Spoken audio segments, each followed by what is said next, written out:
UPSC is not about how much time you have left. It is basically about how you utilize that particular time for you. समय से कोई मतलब नहीं है। इसीलिए कई बार ना जब स्टूडेंट्स मेरे पास आते हैं और ये पूछते हैं कि सर यूपीएससी क्लियर करने के लिए मैं कितने साल की जरूरत पड़ेगी सर, सर कितने घंटे पढ़ने की जरूरत पड़ेगी, मुझे लगता है कि ये सारी चीजें आप लोग खुद ब खुद कैलकुलेट कर सकते हो, क्योंकि मैं आपको नहीं जानता हूं, आपके पढ़ने का तरीका मुझे नहीं पता है, आप एक घंटे में कितने पेजेस पढ़ लेते हैं ये मुझे नहीं पता है, और शायद ये बाकी लोगों को भी नहीं पता है, ये सिर्फ आपको ही पता है। तो आज के इस सेशन में हम लोग एक मास्टर प्लान बनाने की स्ट्रैटेजी समझेंगे। आज के बाद शायद अब आप किसी भी फैकल्टी, किसी भी मेंटर के पास जाके उनका दरवाजा ठकठकाने की जरूरत नहीं पड़ेगी आपको, जहां पर आप बोलोगे सर मेरे लिए प्लीज शेड्यूल बना दो ना, या फिर मेरे को बताओ मुझे कैसे पढ़ना चाहिए। आज के इस वीडियो में हम लोग बहुत ही बेहतरीन तरीके से एक अल्टीमेट रोड मैप प्रिपेयर करने की स्ट्रैटेजी डिस्कस करेंगे। कहीं पर भी यहां पर मैं बोल सकता हूं कि डाउट आने की गुंजाइश नहीं छोड़ूंगा। प्रॉपर क्लैरिटी के साथ बस इस वीडियो को पूरा लास्ट तक आपको देखना है। आज के इस वीडियो में हम लोग बात कर रहे हैं एक ऐसे टाइम टेबल की, एक ऐसे शेड्यूल की जो शायद आपके लिए बिल्कुल परफेक्ट प्लान बन सकता है। लेकिन हमेशा याद रहे, इसमें जितनी मेहनत मैंने आपके लिए की है उतनी ही मेहनत आपको भी करनी पड़ेगी। Before starting this video I would request you all to have a pen and paper in your hand before proceeding further. अब यहां के बाद मैं आपको कुछ ऐसी बातें बताऊंगा जो कि शायद आपको लिखने की भी जरूरत पड़े और अपने हिसाब से उसको चेंज करके लिखने की जरूरत पड़े। तो एक बार हम उसको समझते हैं कि आप 1 साल की तैयारी कर रहे हैं, 2 साल की तैयारी कर रहे हैं, 3 साल की तैयारी कर रहे हैं, या फिर उसके बियॉन्ड भी तैयारी कर रहे हैं। ये सब के लिए आपको यही एक बेसिक फंडा क्लियरेंस चाहिए। एक बार ये क्लियर हो गया तो आप कभी भी कितने भी दिन का टाइम शेड्यूल बना सकते हैं। सबसे पहले मैं इस सीरीज में आगे बढ़ने से पहले आपको बताना चाहता हूं कि भाई एक बहुत ही छोटा सा टेलीग्राम चैनल है अपना। अगर आपको कोई भी डाउट आता है तो आप बेशक आइए, यहाँ पर मुझसे डिस्कस कीजिए, मुझसे बातें कीजिए, and definitely I would request you all to follow this. और साथ में हम लोग और भी बातें करेंगे। और बस एक बहुत ही प्यारा सा प्रोग्राम है हमारा प्रारंभ 2028, जो कि अभी बिल्कुल अभी हाल फिलहाल में हम लॉन्च करने वाले हैं।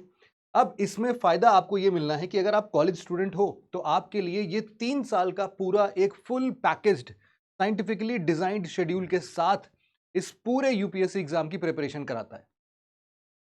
मोर for this programme at the end of this video, but let's start the session. सबसे पहले मैं आपके सामने ना कुछ बातें रखना चाहता हूं। मुझे बस एक चीज का आप लोग आंसर करना, क्या आप लोगों ने ये वाली सीरीज भी देख ली है क्या? अभी बहुत सारे बच्चों के मेरे पास मैसेजेस आ रहे हैं कि उनको यूपीएससी की शुरुआत करनी है और उन सभी को ये सीरीज बहुत ही ज्यादा हेल्पफुल लगी है। Thank you so much for your kind words and support. और मैं चाहूंगा कि अगर आप में से किसी ने भी इस वीडियो सीरीज को मिस किया है ना, तो आप जरूर से देख लो। फिलहाल हम सबसे पहले बात करते हैं कि हमें शुरुआत करना कहां से। अल्टीमेट रोड मैप की सर आपने बात तो कर दी, लेकिन हम शुरुआत कैसे करें सर, ये बताओ, पहले समझाओ हमें बिल्कुल बेसिक से, बिल्कुल स्टार्टिंग से। देखो इस यूपीएससी जर्नी में आप सबको पता है, ये बिल्कुल रटी रटाई भाषा आपको पता होगी कि सर हार्ड वर्क के साथ तो स्मार्ट वर्क की भी जरूरत पड़ती है। बिल्कुल सही बात है। और स्मार्ट वर्क तभी आएगा जब आप अपने टाइम का संपूर्ण इस्तेमाल कर पाएंगे। अब भाई आपके पास 8 घंटे थे, आपने उसमें 4-5 घंटे रील्स देखने में बिता दिए, तो 2-3 घंटे में आप कितनी भी अच्छी कोशिश कर लें, आप उतना अच्छा एफिशिएंसी नहीं ला सकते हैं। और इनफैक्ट आपको ये भी पता होना चाहिए कि भाई आपकी औकात कितनी है ना। द वर्ड औकात समटाइम्स हम लोग उसको बड़ा नेगेटिव ले लेते हैं, मेरे लिए बहुत पॉजिटिव है। भाई सबको रियलिटी का पता होना चाहिए। हमने टाइम शेड्यूल में बना दिया है कि आज मुझे 100 पेज पढ़ने हैं, हमारी औकात 12 से 15 पेज पढ़ने की है, but we have over expected our औकात। और इसी के चलते हम लोग को क्या मिलता है पता है दिन के लास्ट में? निराशा, टेंशन। ये जो निराशा और टेंशन है ना, ये सिर्फ उसी दिन तक नहीं रहेगा। सोने में परेशानी तो करेगा ही आपको कि यार आज का दिन बर्बाद कर दिया मैंने। नींद जल्दी आएगी नहीं इस चिंता में। अगले दिन सो के उठोगे तो पिछले दिन का जो बैगेज अपने पीठ पर लाद के चल रहे होगे, उसको लेके चलोगे, यार अभी कल ही वाला नहीं तैयार किया है, अगला आज का 100 पेज और एडेड है। आपको बताइए कल का टारगेट मीट करने में आपको अगला 4 दिन चाहिए और अगले 4 दिन में आपने 400 पेज कवर करने की बात की। First and foremost thing is आपको अपने रीडिंग स्पीड, अपनी अंडरस्टैंडिंग स्पीड, अपनी जितनी पावर है ना, जिस पावर के साथ आप किसी चीज को एक्सेप्ट करते हो, अपने माइंड का वो पूरा दायरा पता होना चाहिए। अगर नहीं पता है भाई साहब, तो मैं कहता हूं कि आज, अभी, कल, जब मर्जी आए, एक दिन ना दम लगा के पढ़ के देख लो। दम लगा के पढ़ने की बात कर रहा हूं कि आप अपना बेस्ट दो एक दिन, या फिर आप एग्जाम के जस्ट एक दिन पहले या 2 दिन पहले वाला टाइम शेड्यूल ले लो। उसमें जो भी चीजें आती हैं कि यार एग्जाम के 2 दिन पहले सर मैं तो 100 पेज पढ़ लेता हूं, ठीक है भाई, एग्जाम के 2 दिन पहले पढ़ते हो ना, आज नहीं पढ़ पाओगे। तुम्हारा एवरेज एग्जाम टाइम से पहले पहले की अगर बात की जाए तो हार्डली वो 30-40% तक रहती है।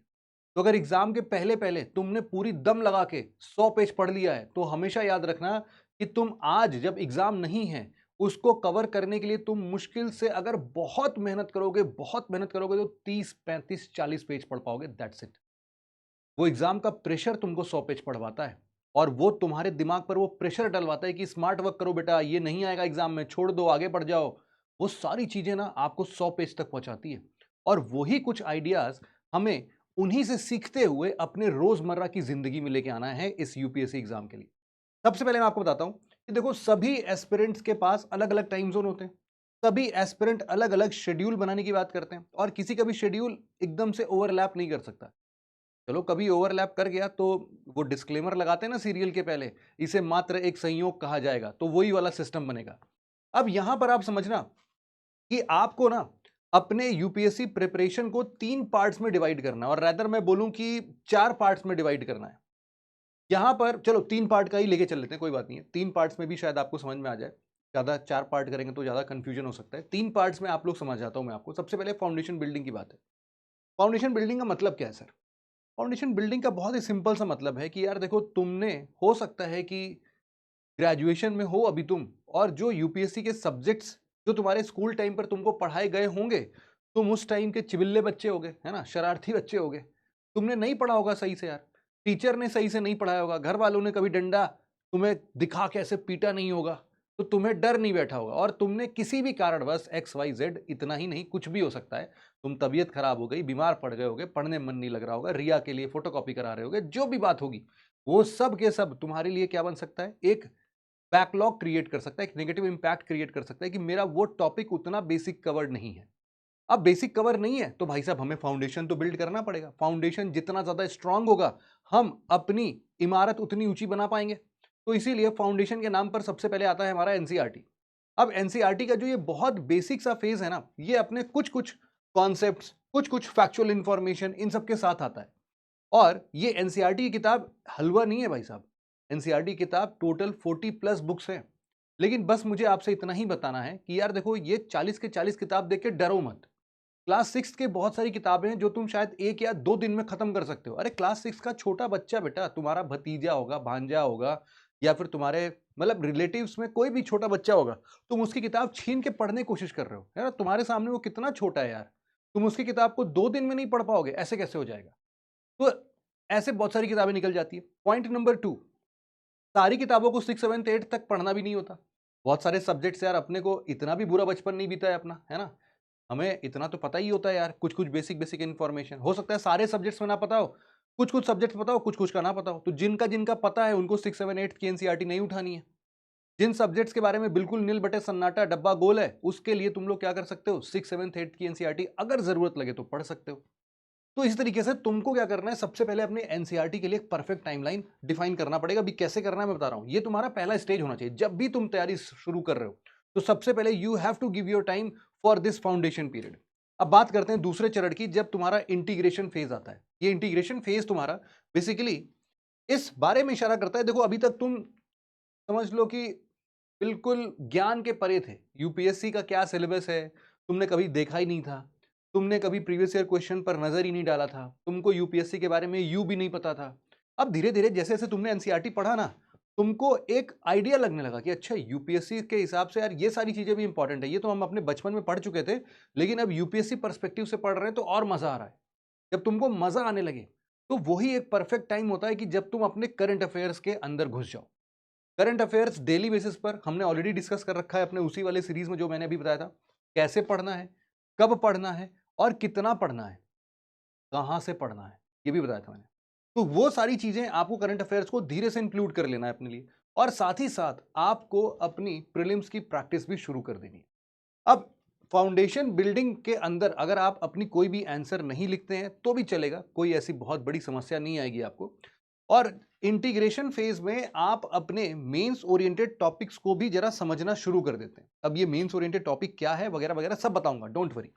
और फाइनली आता है आपका रिफाइनमेंट फेज, जब आपका एक तरीके से मैं समझता हूं कि फाउंडेशन और इंटीग्रेशन में आपने अपना यूपीएससी का सिलेबस खत्म कर दिया है। अब यहां पर मुद्दा ये नहीं है कि तुमने सिलेबस खत्म कर दिया 100% सिलेबस कभी खत्म नहीं होगा, क्योंकि यूपीएससी ने कोई बुक थोड़ी ना डिफाइन की है हमें कि हमने वो किताब पढ़ ली तुम्हारा सिलेबस खत्म हो गया। करंट अफेयर्स आते जाएंगे, सिलेबस बढ़ता जाएगा, नेवर एंडिंग प्रोसेस है। तो आप सेटिस्फैक्ट्री लेवल पर आ जाओ कि हाँ मेरा मेजॉरिटी ऑफ द चंक तो मैंने मोटा मोटा पढ़ लिया है, बस उतना ही चाहिए। उसके बाद आपकी असली चुनौती शुरुआत होती है जब आप रिवीजन पे टाइम देते हैं, जब आप टेस्ट सीरीज पर टाइम देते हैं, मेंस के आंसर्स लिखते हैं, बहुत सारी चीजें इस पे। तो इन्हीं को जरा अब हम लोग अपने टाइम शेड्यूल में ना बांट के देखते हैं जरा एक बार।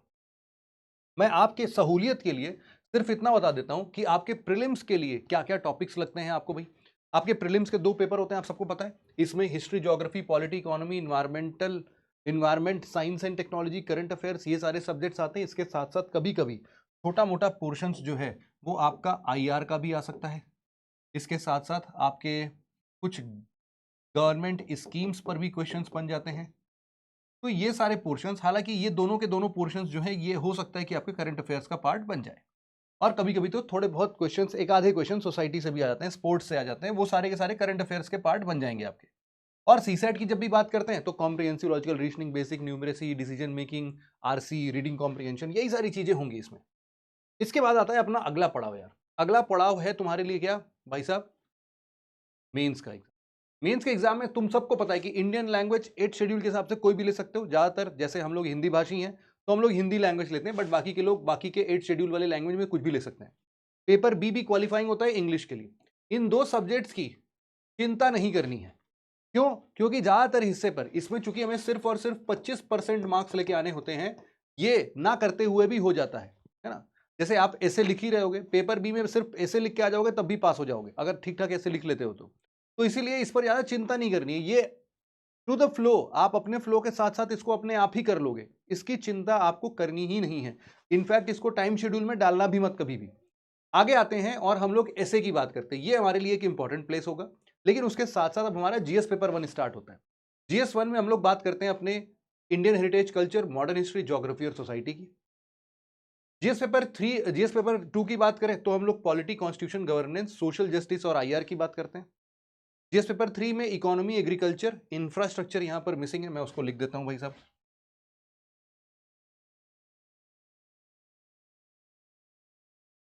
Infrastructure, science and tech, environment, disaster management और सिक्योरिटी की बात होती है।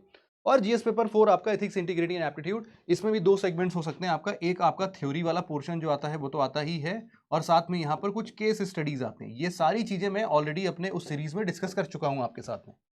फिर आपका 2 ऑप्शनल का पेपर आता है जिसमें आपको डीपर अंडरस्टैंडिंग चाहिए होती है, ऑप्शनल पेपर 1 एंड 2। कुल मिला जुला के भाई साहब ये सारे के सारे पेपर्स जो कैलकुलेट होते हैं 1 2 3 4 5 6 7 250 मार्क्स ईच, और इंटू 7 किया हमने तो ये आ गया हमारे लिए 1750 मार्क्स।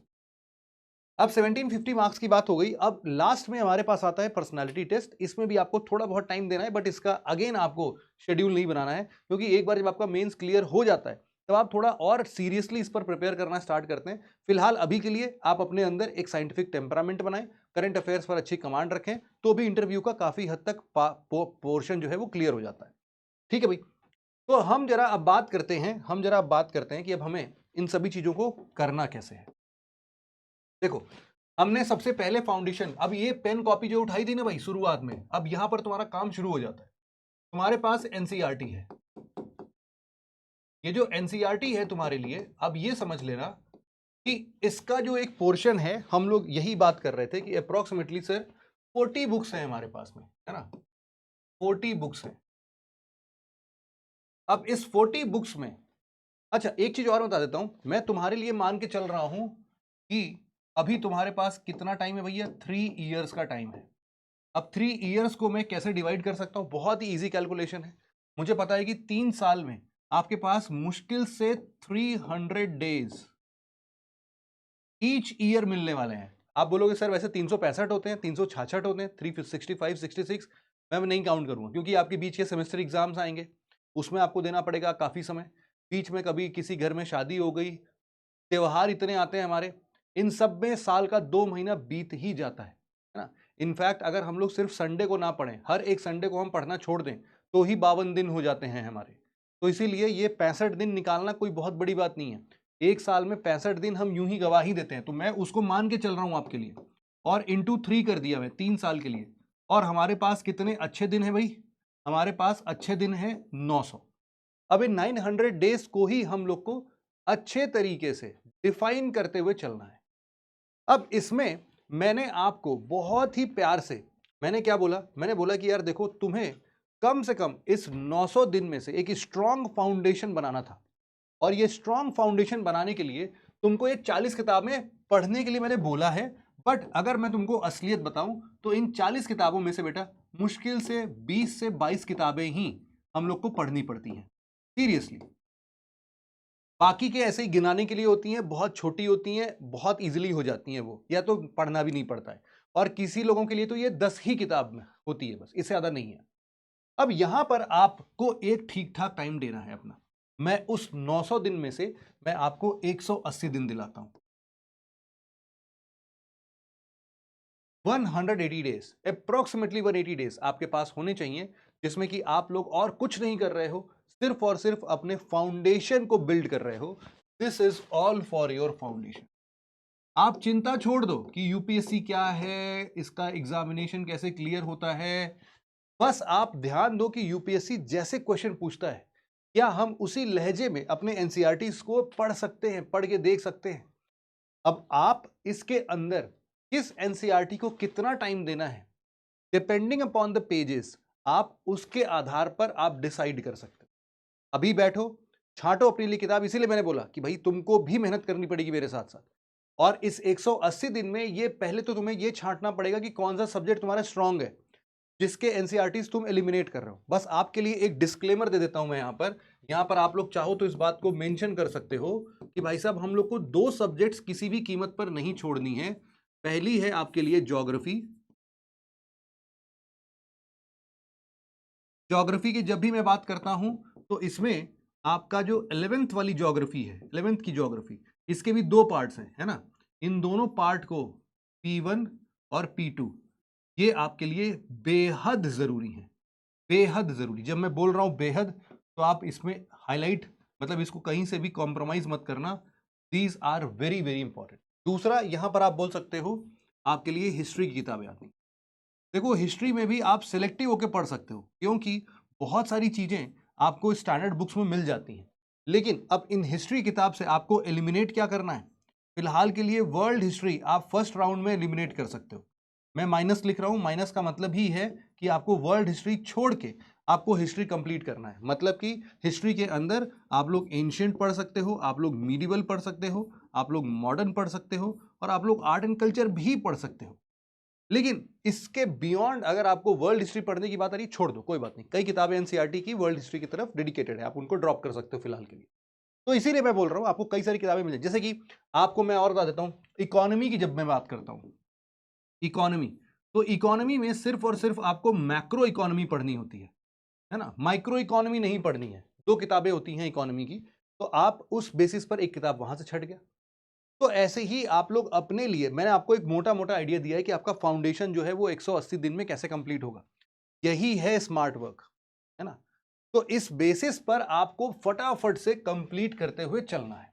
अब मैं ये मान के चल रहा हूं कि आपने 180 दिन अपनी शुद्धता पूर्वक, बिल्कुल ध्यान मग्न होकर, ध्यान देते हुए आपने बहुत अच्छे से कवर किया है। और मैं मानता हूं कि चलो यार, ह्यूमन एफिशिएंसी कौन सी 100% आती है ना। 180 दिन में सर आपने 20-22 किताब बोली थी, मैंने सर 16 ही किताब पढ़ी है, मैंने 17 ही किताब पढ़ी है। Well and good, do not worry about it, feel happy, feel proud कि मैंने इतना जबरदस्त काम किया है। अब हम बढ़ते हैं आगे। नेक्स्ट स्टेज हम लोगों ने बोला था कि यार देखो अपने लिए जो है वो काफी सारे नए किताबों का एक यहां पर सेक्शन आता है, जिसको हम लोग जीएस पेपर के हिसाब से बोल सकते हैं। अब मैं आपको जीएस पेपर के हिसाब से नहीं, सिर्फ मैं आपके लिए सब्जेक्ट्स लिखते हुए चल रहा हूं, है ना। अभी तक हमने क्या किया था, सिर्फ और सिर्फ एनसीईआरटी पढ़ी थी। अब थोड़े स्टैंडर्ड बुक्स के साथ हम लोग बात करते हैं। यहां पर मैं आपके कुछ सब्जेक्ट्स लिखते हुए चल रहा हूं। एंशिएंट, मीडिवल,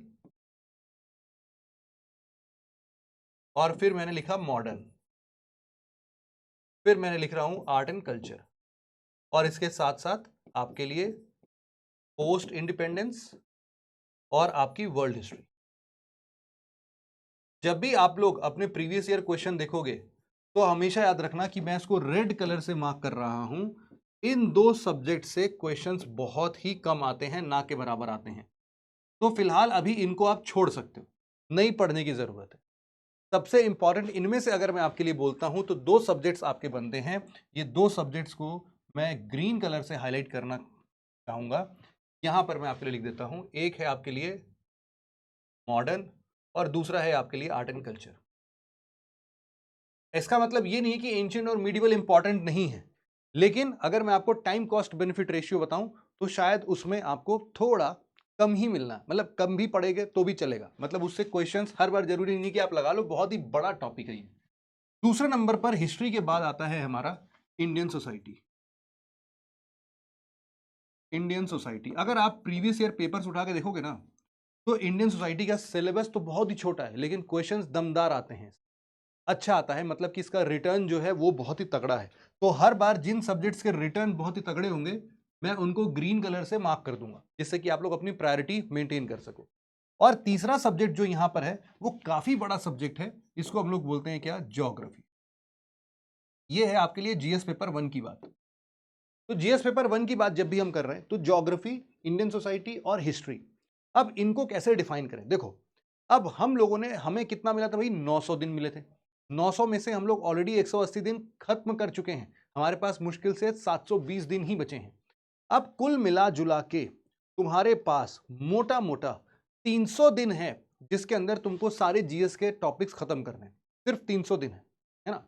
अब इसके बारे में जरा हम लोग बात करते हैं। 300 दिन के बारे में हम लोग अगर इस पे डिस्कशन करते हैं तो इनको मैं थोड़ा थोड़ा डिवाइड करके चलता हूं। जैसे कि जब आप इंडियन सोसाइटी पढ़ रहे हो तो आप अपने लिए 20 डेज का टाइम दे सकते हो। जब भी आप ज्योग्राफी पढ़ रहे हो, 20 डेज नहीं, यहां पर मैं अभी 15 दिन ही लेता हूं। अगर मुझे आगे लगेगा कि इसको और टाइम देना चाहिए तो मैं फर्दर इंक्रीज कर दूंगा। ज्योग्राफी की जब भी मैं बात करता हूं तो ज्योग्राफी को आप आराम से दे सकते हैं ठीक ठाक टाइम। यहां पर मैं लिखता हूं 45 डेज। इसके बाद मैं आपकी हिस्ट्री की अगर मैं बात करूं तो हिस्ट्री में अगर आप इन सभी टॉपिक्स को कंप्लीट करते हैं तो मैं आपको अगेन एक नया नंबर देता हूं। यहां पर कुल मिला जुला के आप ले सकते हैं 90 डेज। क्योंकि इसमें बहुत सारे कंपार्टमेंट्स हैं तो आपको ये पूरा टॉपिक 90 दिन से ज्यादा नहीं देना चाहिए। 90 दिन भी मैं कितना बोल रहा हूं भाई साहब, 3 महीने बोल रहा हूं। और 3 महीने सच में बहुत ज्यादा है एक पर्टिकुलर सब्जेक्ट को देने के लिए, क्योंकि आपके पास 3 साल हैं, इसीलिए आपको 90 दिन मिले। अगर आप 1 साल वाले तैयारी में होते तो सोचो आपको मुश्किल से 30 दिन मिलते इसको कंप्लीट करने में। तो फिलहाल अभी हमारे पास, अगर मैं यहां पर बोलता हूं कि जीएस पेपर 1 का हमारे पास टोटल टाइमलाइन कितना आया है, आप बोल सकते हैं कितना, 9 और 6 15, 150 दिन। 150 दिन खत्म हो गए भाई हमारे। अब हमारे पास कितने बचे हैं, मुश्किल से 150 दिन बचे हैं। तो इसीलिए मुझे तो लगता है कि अभी भी थोड़े थोड़े चैप्टर्स को कम करना जरूरी है यहाँ पर। तो मैं अभी आपके लिए क्या करता हूँ, अभी भी देख रहा हूँ कितना प्रॉब्लम है, कितना प्रॉब्लम है। मैं आपको यहाँ पर कुछ कुछ टाइम्स को कट करने की कोशिश कर रहा हूँ यार। आप यहाँ पर क्या करो, सबसे पहले कुछ कुछ टाइम को मैं और कट कर रहा हूँ आपके लिए, क्योंकि ये आगे चल के बहुत दिक्कत करेगा। मैं आपको यहां पर सिर्फ और सिर्फ देना चाहूंगा 40 डेज, और यहां पर मैं आपको देना चाहूंगा 75 डेज। अब जरा कैलकुलेट करते हैं, 7 8 9 4 13, 130 डेज। अगर फर्दर मेरे पास टाइम बचेगा तब मैं दूंगा। अब आप देख रहे होगे कि मैं इस लेक्चर के लिए कोई प्रिपेयर करके नहीं आया, मैं बस अपने सब्जेक्ट्स को अलाइन कर रहा हूं, और यही कला आपको भी सीखनी है। नेक्स्ट हमारे पास जीएस पेपर 2 आता है, जिसके अंदर है आपके लिए पॉलिटी। इसके बाद आता है आपका गवर्नेंस। इसके बाद आपका आता है एक टॉपिक सोशल जस्टिस। और इसके बाद आता है आपका इंटरनेशनल रिलेशन। ये 4 टॉपिक्स आपके लिए बेहद जरूरी हैं। इसमें से मैं बता देता हूं, जीएस पेपर 2 आपके लिए काफी स्कोरिंग होता है, काफी स्कोरिंग है। यहां पर जितने भी टॉपर्स होते हैं, अगर आप उनके नंबर देखोगे तो सभी लगभग लगभग सभी टॉपर्स के मार्क्स, टॉपर्स की बात मतलब अगर आप टॉप 50 रैंक होल्डर्स को देखोगे तो सभी के 3 डिजिट नंबर्स होते हैं।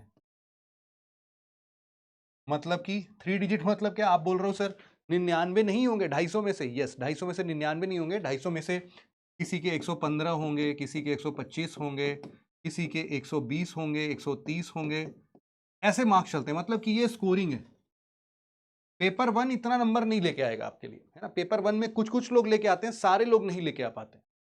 पेपर 3 में तो 2 डिजिट नंबर ही होते हैं। तो इसी के बेसिस पर जरा हम लोग डिफाइन करते हैं। क्वालिटी के लिए अगर आप देना चाहते हैं अपना भरपूर समय, तो आप दे सकते हैं इसके लिए 45 डेज। ये 45 डेज इसलिए दे रहा हूं क्योंकि आपको ना सबसे बेहतरीन मैं आपको बताऊं क्या, आपको 45 डेज में ना पॉलिटी पूरा बहुत अच्छे समझ में आएगा और ये बहुत ही स्कोरिंग भी है। तो अगेन मैं आपके लिए यहां पर एक ग्रीन कलर मार्क कर रहा हूं पॉलिटी के लिए। सोशल जस्टिस के नहीं, आईआर के लिए मैं मार्क करता हूं। आईआर के बहुत सारे क्वेश्चन आपके प्रीलिम्स और मेंस दोनों में आते हैं, और आईआर के लिए भी आप मैक्सिमम अगर जो समय दे सकते हैं वो है आपके लिए 20 से 20 डेज लिखता हूं मैं अभी के लिए सिर्फ। इसके पीछे लॉजिक बताता हूं क्यों ऐसा कर रहा हूं मैं। 20 डेज इसलिए दे रहा हूं क्योंकि ये करंट अफेयर का मुद्दा है, ये साल भर चलेगा आपके करंट अफेयर्स के पार्ट में। इसके बाद आपका आता है गवर्नेंस का पोर्शन। गवर्नेंस के पोर्शन की जब भी हम लोग बात करते हैं तो यहां पर, और सोशल जस्टिस में, सोशल जस्टिस हार्डली आपके लिए 10 दिन का सब्जेक्ट होगा, और गवर्नेंस भी इसी तरीके से आपके लिए हार्डली 10 डेज का ही सब्जेक्ट होगा। तो ये दोनों सब्जेक्ट्स आपके लिए छोटे हैं और जल्दी हो भी जाएंगे, इसलिए टेंशन बिना लिए इसको भी फटाफट से हम कंप्लीट कर सकते हैं। टोटल हमारे पास अगर देखा जाए तो 4, 5, 6, 7, 8, 85 डेज मिल रहे हैं, है ना। जीएस पेपर 2 कितना हो गया भाई? 85 डेज हो गया। सोचो, क्या यहां पर टाइम कॉस्ट बेनिफिट रेशियो ज्यादा है? यस सर, दिन कम लग रहे हैं और नंबर ज्यादा आ रहे हैं। बिल्कुल सर, इसको तो हम एकदम तेजी से पढ़ के निकालेंगे सर, ये हमारे लिए स्ट्रॉन्ग पॉइंट बनेगा। याद रहेगा ना ये बात? अगली बात करते हैं हम लोग। यहां पर हमने देखा अभी तक 130 दिन और हमने देखा यहां पर 85 दिन। अब आगे बढ़ते हैं जीएस पेपर 3 की तरफ। जीएस पेपर 3 में अगर हम लोग बात करें तो यहां पर हमारे पास में बनते हैं, मान लो कितना बोल दूं मैं, एक एक स्टार्ट करते हैं अपने इकोनॉमी से। इकोनॉमी, इसके बाद हमारे पास मान लो इसी में मैं एग्रीकल्चर और इंफ्रास्ट्रक्चर को एक साथ लेके चल रहा हूं। इसके बाद मैं बात करता हूं आपसे लिए आपके साइंस एंड टेक्नोलॉजी की। इसके बाद मैं आपके लिए बात करूंगा इन्वायरमेंट एंड इकोलॉजी के लिए। इसके बाद डिजास्टर मैनेजमेंट के लिए, और फाइनली आपके इंटरनल सिक्योरिटी के लिए। अब इसमें सब्जेक्ट ज्यादा हैं लेकिन टाइम बहुत ही कम कम लगने वाले हैं। इकोनॉमी इसमें सबसे बड़ा सब्जेक्ट है और इसको अगेन मैं देना चाहूंगा लगभग लगभग, यहां पर मैं 40 डेज देना चाहूंगा। और यहां पर मैं इन एग्रीकल्चर और यहां पर मैं थोड़ा सा और इसको डिडक्ट करूंगा, 35 डेज देना चाहता हूं क्योंकि मैं इसका कुछ एक पोर्शन यहां दूंगा। 10 डेज आप यहां पर ले सकते हैं। साइंस एंड टेक्नोलॉजी की जब भी बात आती है तो आपके पास मुश्किल से आता है लगभग 25 दिन। इन्वायरमेंट एंड इकोलॉजी के लिए भी आप ऐसे ही 25 दिन अपना दे सकते हैं। डिजास्टर मैनेजमेंट के लिए आप 10 दिन दे दीजिए, और इंटरनल सिक्योरिटी के लिए भी आप 10 दिन दे दीजिए, या फिर इंटरनल सिक्योरिटी थोड़ा बड़ा टॉपिक है, आप 15 डेज दे सकते हैं। तो यहां पर टोटल कैलकुलेट करने पर 3, 4, 5, 6, 7, 8, 9, 10, 11, 12, 120 दिन आते हैं। अब आप देख सकते हैं कि कितना मुश्किल है इस चीज को कंप्लीट करना अपने आप में, है ना। तो हमने अभी तक क्या क्या डिस्कस किया भाई, हम लोग फिर से बोल देते हैं। हमने 900 दिन में से 180 दिन अपने गंवा दिए, कहां पर? बेसिक फाउंडेशन में। फिर उसके बाद 130 दिन, 85 दिन और 120 दिन, मतलब कुल मिला के कितने हो गए भाई? 150, 250, नहीं 120, 130, है ना, ठीक है, 250 दिन हो गए और 85, और कुल मिला जुला के हो गए अपने पास 230, 235 घंटे के आसपास, 335 घंटे के आसपास। अब हमारे पास आता है इसी में आपका जीएस पेपर 4। अच्छा, यहां पर भी मैं अगर मार्क करना चाहूं तो मैं इकोनॉमी को मार्क करूंगा, साइंस एंड टेक को मार्क करूंगा, और इन्वायरमेंट को मार्क, अरे और ये एग्रीकल्चर को मैं जरूर से मार्क। ये टॉपिक्स आपके लिए काफी ज्यादा इंपॉर्टेंट है। जीएस पेपर 4 की जब भी हम लोग बात करते हैं तो ये है आपके लिए क्या, एथिक्स। इसको पढ़ने में जितना टाइम नहीं लगता उसको प्रैक्टिस करने में ज्यादा टाइम लगता है, तो इसीलिए मैं अभी फिलहाल के लिए इसको कम टाइम दूंगा, मुश्किल से आपको दूंगा मैं इसके लिए 35 डेज, या फिर चलो 40 डेज ले लो अभी आप, 40 डेज। अब यहां पर टोटल अगर मैं आपके लिए लिखूं तो जरा इसको कैलकुलेट करना फटाफट से आप लोग कि फाउंडेशन का 180 दिन, इसके बाद आपका जीएस पेपर 1 का आपको मिलता है 130 डेज, जीएस पेपर 2 का मिलता है आपको 85 डेज, जीएस पेपर 3 के लिए आपको मिलता है, जीएस पेपर 3 के लिए आपको मिलता है 120 दिन, और जीएस पेपर 4 के लिए आपको मिलते हैं 40 दिन। टोटल कैलकुलेट कर लेते हैं एक बार, है ना। ये हो गए आपके 300, 400, 470 और 470, 500 और 55, 555 डेज। ऐसा ही है क्या, 1 2 3 4 और फिर 5, यस सही है, 555 दिन के आसपास ही आएगा। अब 555 दिन आपके गए, टोटल 900 में से 555 दिन नील बटे सन्नाटा उड़ गए गायब। अभी ऑप्शनल तो बाकी है मेरे दोस्त, अब जरा ऑप्शनल पे आओ। यहां पर ऑप्शनल की बात करते हैं हम। ऑप्शनल कैसा भी लोगे, आपको कितना भी कम समय लगेगा, आप बहुत ही आराम से उसको अकेले अकेले भी दोगे ना, तो ये आपके ले जाएगा कम से कम नहीं तो 200 दिन, 200 डेज। इसमें भी अगर आप डिवाइड करना चाहते हो पेपर 1 और पेपर 2 के अंदर में, तो हमेशा याद रखना paper 1 will take more time और paper 2 will take less time, तो अप्रोक्सीमेटली कुछ ऐसा ही चलेगा, है ना।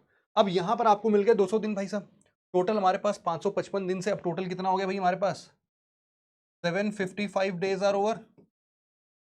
आप बोलोगे सर ये तो बहुत दिन बाकी है अब हमारे लिए, अभी तो हमने कितना एलोकेट किया था, 900 एलोकेट किया था सर, अभी तुम्हारे पास 145 डेज बाकी हैं। कुछ नहीं है 145 डेज, बिकॉज दीज 145 डेज इसको आपको किसके लिए रिजर्व करके रखना है, रिवीजन के लिए। इसको आपको रिजर्व करके रखना है अपने GS mains plus prelims test के लिए। और ये जो रिवीजन है, ये रिवीजन भी कम से कम 5 टाइम्स का रिवीजन है। अब ये 5 टाइम का रिवीजन जो है ना, उसको कैसे डिफाइन कर सकते हैं। मान लो कि आपके पास में 100 दिन रिवीजन के मिले, है ना, 100 डेज आपके रिवीजन के मिले, तो 100 डेज रिवीजन के जब भी मिले और 5 स्लॉट्स हैं आपके पास, तो आप इसको कुछ इस प्रकार से डिवाइड कर सकते हो। जैसे आपने पहला 30 डेज का स्लॉट रखा कि 30 दिन में मुझे सारे के सारे सब्जेक्ट्स वाइंड अप कर देने भाई साहब, इतनी बार रिवाइज कर चुका हूं मैं, 30 दिन में खत्म। इसके बाद मेरे पास होने चाहिए लगभग ऐसे ही मैं बोल सकता हूं कि हमारे पास होने चाहिए फिर 25 दिन, फिर हमारे पास ऐसे ही होना चाहिए 20 दिन, फिर हमारे पास होना चाहिए ऐसे ही 15 दिन, 3 4 5 6 7 8 9 और लास्ट में आपका 10 दिन। हो गए आपके 100 दिन में 5 रिवीजन। यही आपको स्ट्रेटजी अपनानी होती है कि 5 बार रिवाइज कैसे कर लेते हो। हर बार रिवाइज कर रहे होगे, उसके दूसरे बार में क्या छोड़ना है, रिवाइज इतना परफेक्टली तैयार हो गया, उसको मेंटेन करके चलना। 755 दिन के 100 दिन और ऐड कर दिए, 855 दिन हो गए, और बाकी के 45 दिन is just for your writing and test. ये जाएगा जाएगा, ये नहीं बोल रहा हूं कि एकदम से इकट्ठा 45 दिन जाएगा। अब जरा मैं इस 145 डेज को जरा मैं आपको और अच्छे से समझाना चाहूंगा। 145 days, always remember it is not for the last, है ना, नॉट फॉर द लास्ट। क्यों ऐसा बोल रहा हूं मैं, क्योंकि इसमें से मान लो 100 दिन तो रिवीजन के हैं, ठीक है भाई, 100 दिन रिवीजन के हमारे प्रीलिम्स के जस्ट पहले मिल सकते हैं हमें, कोई बात नहीं है। लेकिन अब यहां पर एक बहुत ही बड़ा मुद्दा जो आता है आपके लिए, वो आता है आपका कि इन सभी चीजों में जो हमारा रिवीजन का टाइम है, सॉरी ये क्वेश्चन प्रैक्टिस का टाइम है, ये कहां कहां देना है। हमेशा याद रखो, जब जब जो जो सब्जेक्ट कंप्लीट हो जाए उसके बाद 1 या 2 दिन का गैप डाल दो उसमें, और उस 1 या 2 दिन में सारे के सारे प्रीवियस ईयर क्वेश्चंस सारे के सारे टेस्ट पेपर्स वगैरह जो लगाने हैं सब लगाते चलो, और इस तरीके से तुम काफी हद तक अपने प्लान को बना सकते हो। अच्छा, अब कोई बोलेगा नहीं सर मेरे पास तो अब सर सिर्फ और सिर्फ 1 ही साल है। अब भाई 1 साल करना है, सारे के सारे दिनों को तुम 3 से डिवाइड कर दो। तुम्हारे बेसिक्स के लिए मुश्किल से तुमको सिर्फ 60 दिन मिलेंगे, उसके बाद तुमको यहाँ के लिए 25 दिन मिलेंगे, यहाँ के लिए 5 दिन मिलेंगे। सिमिलरली यहां पर तुम अगर अगले चुनाव पर अगले पड़ाव पर आओगे तो 85 दिन है, 85 को 3 से डिवाइड कर लेना, उतने ही दिन मिलेंगे बस जीएस पेपर 3 के लिए, तो जीएस पेपर 2 के लिए। तो accordingly you can now calculate each and every type of plans, है ना, हर बार इतना ही देना है, और इससे आप परफेक्ट स्ट्रैटेजी की तरफ आगे बढ़ सकते हो। आई होप कि आपको ये मुद्दा क्लियर होगा यार। अब इसमें देखो 2 चीजें और हैं, इसमें मैं आपको कुछ कुछ बातें और ऐड करना चाहूंगा। सबसे पहला, अब इसमें जो चीजें छूट गई हैं हमसे, एक छूटा है हमारा एसे का प्रैक्टिस, एक छूटा है हमारा आपके लैंग्वेज वाले पेपर्स। तो यार कितना भी कम दोगे, आप लैंग्वेज वाले पेपर को 4 दिन तो देते ही देते हो, ऐसे के लिए आप कितना भी कम दोगे 10 दिन तो आप देते ही देते हो। 10 दिन में क्या करोगे, अरे सर ऐसे के कोट्स पढ़ूंगा, रटूंगा, कैटेगराइज करूंगा उनको अलग अलग टॉपिक्स के लिए। पहले से विमेन इंपावरमेंट का क्वेश्चन है तो विमेन के 10 कोट मैं वैसे ही रट के बैठूंगा, तो रटने के लिए समय चाहिए ना। अब इन सब के पास बाद जो सबसे बड़ा पोर्शन आपका बचा रह गया वो है आपका करंट अफेयर्स। ऑलवेज रिमेंबर, ये करंट अफेयर्स आपके वो 180 दिन के बाद से शुरू होंगे, और शुरुआती दौर पर आपको बहुत हल्के हल्के से करना है। जैसे कि मैं आपको एग्जांपल देता हूं, मान लो कि आपका पेपर जो टारगेट ईयर है वो है मई 2028, तो आप हमेशा याद रखना कि जो आप करंट अफेयर्स सीरियसली पढ़ना स्टार्ट करोगे वो होना चाहिए जनवरी 2027 से। तो क्या सर इसके पहले करंट अफेयर नहीं पढ़ना है? नहीं, ऐसा नहीं है। इसके पहले तुमको करंट अफेयर्स पढ़ना है just for the sake of your knowledge and opinion. आपको प्रैक्टिस बनानी है, आपको उसको रटने की जरूरत नहीं है, बहुत ज्यादा आपको मतलब उसमें समझने या फिर ऐसा एकदम घुस के 4-4 घंटे देने की जरूरत नहीं है। आप पासिंग रेफरेंस में करंट अफेयर्स पढ़ते चलो, और जब जनवरी 2027 आए तो आप उसको तोड़ देना। अब सिमिलरली अगर तुम्हारा पेपर मई 2029 में है तो तुम जनवरी 2028 से सीरियस हो जाना। जब तुम्हारा पेपर मई 2027 में है तो तुम जनवरी 2026 से शुरू कर देना। I hope you can derive the rest of the factors as well. दोबारा मुझसे कोई इस बारे में नहीं पूछेगा कि करंट अफेयर्स कहां से कब तक पढ़ना है। This is clear I think, है ना। चलो, करंट अफेयर्स के बारे में बात हो गई। अब तुम बोल रहे हो सर करंट अफेयर्स का तो आपने टाइम दिया नहीं। करंट अफेयर्स का टाइम इसलिए नहीं दिया क्योंकि current affairs is for your daily work, और आपको डेली कम से कम 40 से 45 मिनट का टाइम सिर्फ और सिर्फ किसके लिए रखना है? करंट अफेयर के लिए रखना है। अब तुमको क्या करना है, तुमको ये करना है कि मान लो सर कि ये जैसे मान लेते हैं 45 डेज है सर हमारे पास। कहाँ गया सर? पॉलिटी के लिए उठा लेते हैं। पॉलिटी के लिए सर 45 डेज हैं। अगर मैंने एम लक्ष्मीकांत भी उठाया ना सर, तो इसमें अप्रोक्सीमेटली 93 चैप्टर्स हैं, और कुछ चैप्टर तो बहुत ही बड़े हैं लेकिन कुछ चैप्टर बहुत ही छोटे हैं। इतने छोटे हैं कि शायद तुम एक दिन में 5 चैप्टर भी कंप्लीट कर सकते हो।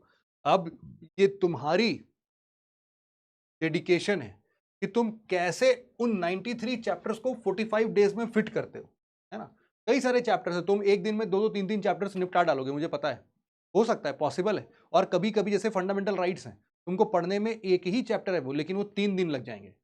इस तरीके से पार्लियामेंट है, पार्लियामेंट को पढ़ने में तुमको हो सकता है अगेन 2-2.5 दिन लग जाए। तो ऐसे तुमको अलग अलग वेरिएशंस मिलेंगे चैप्टर के पेजेस से, तुम इसको कैलकुलेट कर सकते हो। और हमेशा याद रखना कि जब भी इसको डिसाइड कर रहे हो तो always keep the previous year questions aside you. तुमको प्रीवियस ईयर क्वेश्चंस का टॉपिक वाइज सेग्रीगेशन पता होना चाहिए। अगर तुम फंडामेंटल राइट्स पढ़ रहे हो तो तुमको पता होना चाहिए कि पिछले 10 सालों में फंडामेंटल राइट्स के ऊपर कितने क्वेश्चन बने हैं। अब ये कहां से पता चलेगा? तुम आराम से प्रीवियस ईयर क्वेश्चंस अभी pwonlyas.com पर जाओगे, वहीं पर तुमको प्रीवियस ईयर क्वेश्चंस मिल जाएंगे, सारे टॉपिक वाइज सेग्रीगेटेड। तुमको पता होना चाहिए 10 साल में सर लगभग 15 क्वेश्चंस पूछे गए हैं।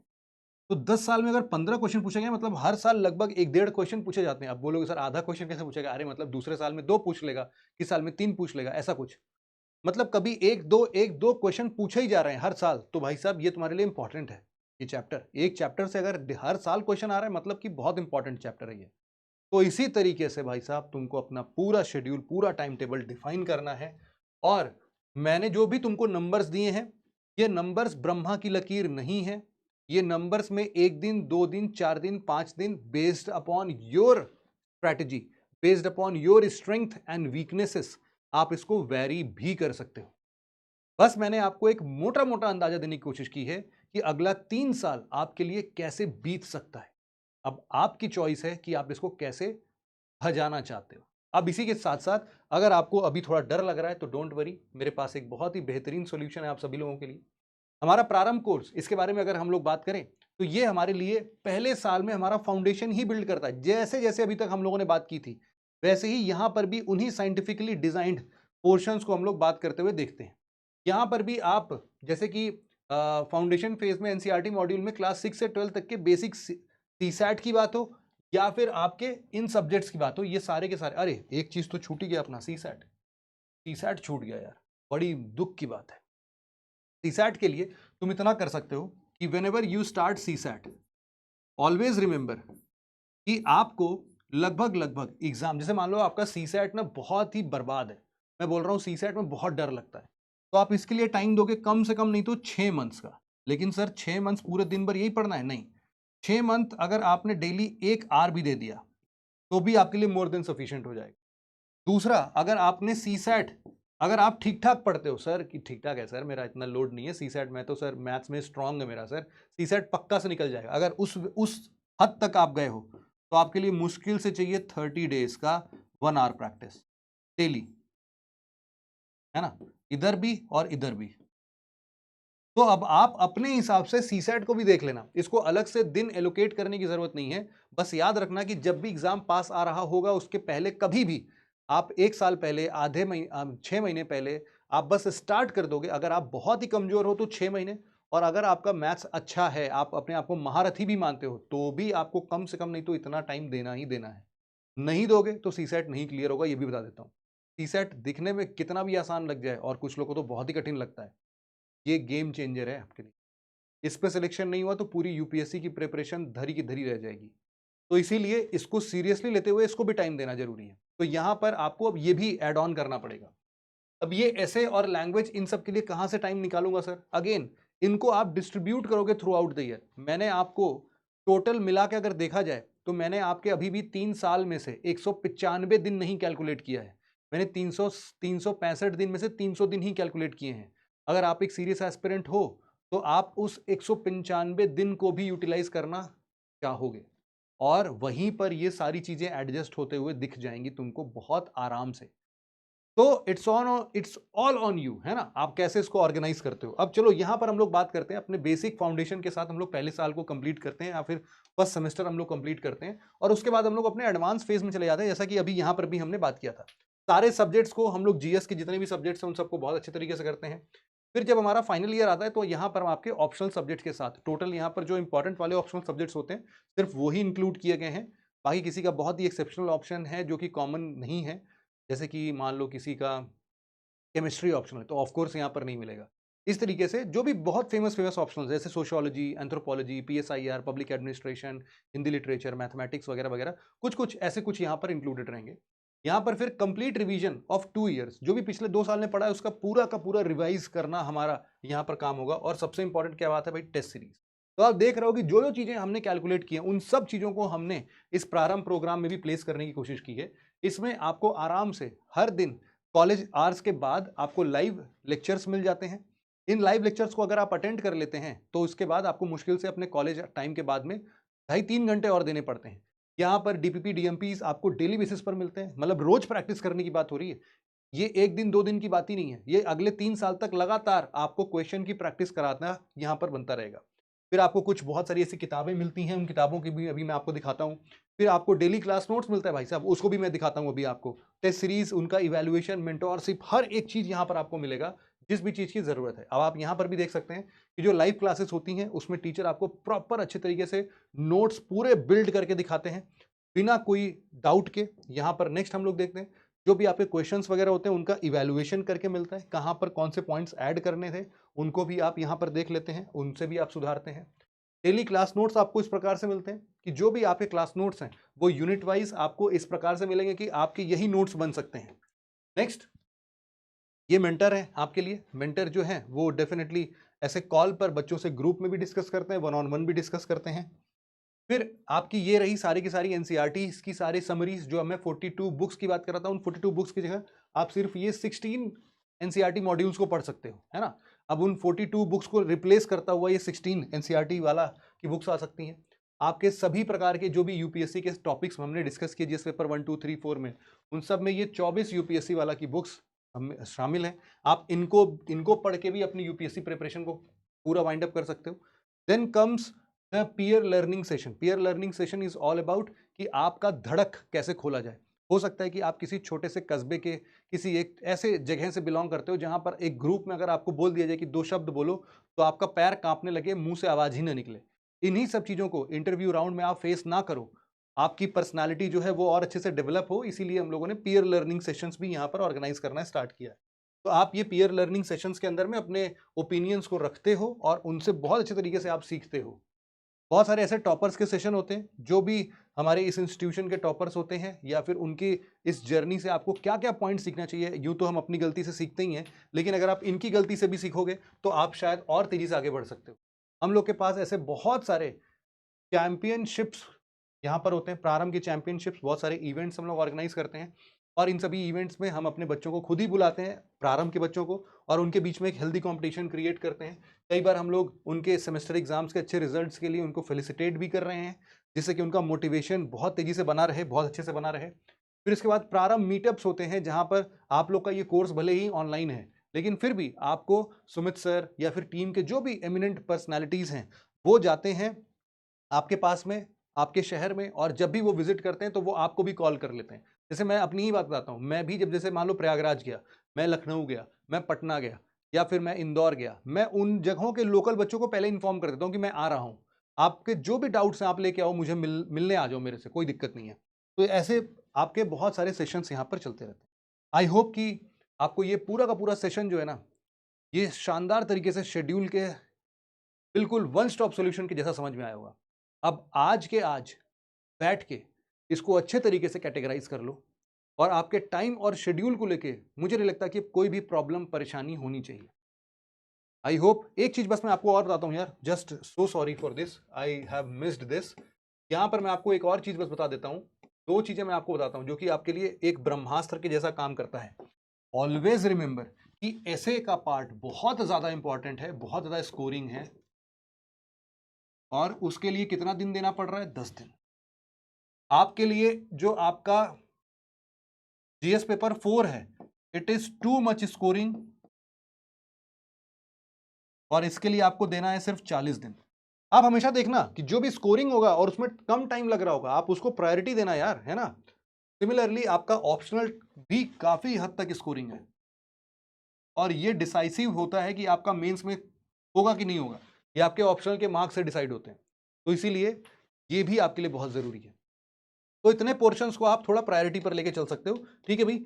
आई थिंक आपको सब कुछ अंदाजा लग गया है। अगर आपके और भी कोई भी डाउट्स हैं तो आप मुझे मेरे टेलीग्राम चैनल पर रीच आउट करके वहां पर मुझसे डायरेक्टली पूछ सकते हैं। यहाँ पर आपके मन में जो भी दुख दर्द दुविधा है इस एग्जाम को लेके, आप प्लीज यहाँ पर आइए और अपने यहाँ पर कॉमेंट करने का पूरा आपके पास हक है, आप इसमें कॉमेंट कर सकते हैं। तो बस आज के लिए इतना ही था। Thank you so much for listening it very patiently friends. Have a nice day, take care.